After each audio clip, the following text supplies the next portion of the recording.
بسم اللہ الرحمن الرحیم۔ آج جمعے کا دن ہے اور یہ جمعہ فلسطین کے مسلمانوں پر پھر ایک نئے ظلم کی داستان کے لیے رقم ہو رہا ہے۔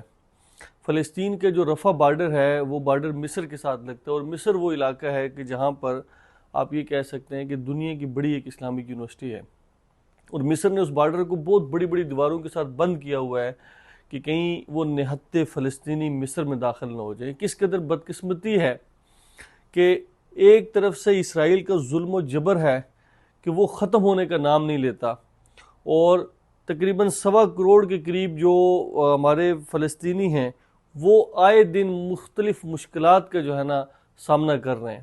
اور دوسری طرف اگر آپ دیکھیں تو وہ اسلامک ممالک کہ جو اسرائیل کے خلاف آواز اٹھانے کی بجائے فلسطین کے ساتھ اظہار یکجہتی یا اظہار ہمدردی کے لیے بھی تیار نہیں ہے، وہ ان کو خوراک پہنچانے کے لیے بھی کوئی کردار نہیں ادا کر رہے۔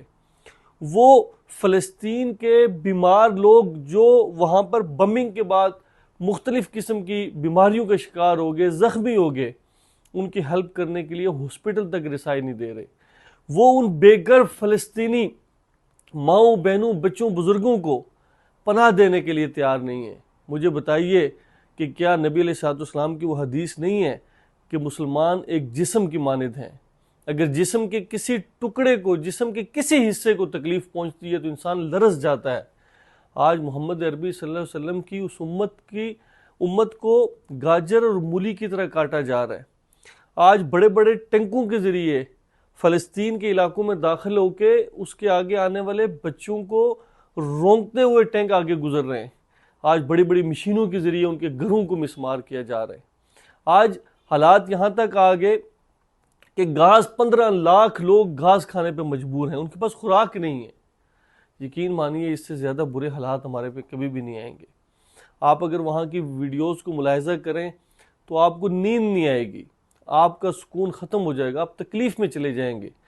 میرے عزیز دوستو، اس کے لیے کردار ادا کرنا چاہیے۔ مصر کے لوگ جو مصر کے اندر رہتے ہیں وہ وہاں سے ایسا پریشر بلڈ کریں کہ اس بارڈر کو اوپن کیا جائے۔ فلسطین کے قریب لگنے والے تمام اسلامک ممالک کے بارڈرز کو اوپن کیا جائے، اور امت مسلمہ کی افواج کو میں یہ ریکویسٹ کروں گا کہ وہ اس کے لیے کردار ادا کریں۔ پاکستان کی فوج وہ بنیادی طور پہ پوری امت مسلمہ کی فوج تھی۔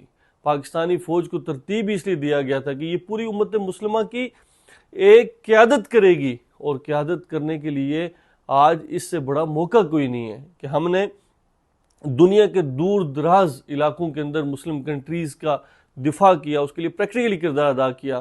آج فلسطین کا معاملہ ہے جو اقصیٰ کے عنوان پر، اور انبیاء کی جو ایک بہت بڑی سرزمین ہے اس کے عنوان پر وہاں پر لوگوں کے ساتھ جو ظلم و ستم ہو رہا ہے اس کے لیے ہم کوئی کردار ادا کریں۔ میں گزارش کروں گا کہ ہماری افواج، ہماری عوام، تمام تر لوگ اپنے حصے کا اس میں کوئی نہ کوئی کردار ضرور ادا کریں۔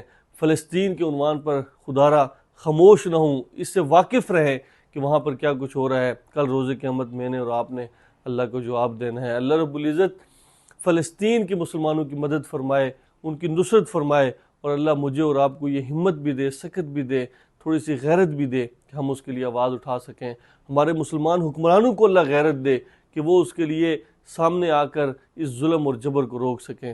جزاک اللہ خیر۔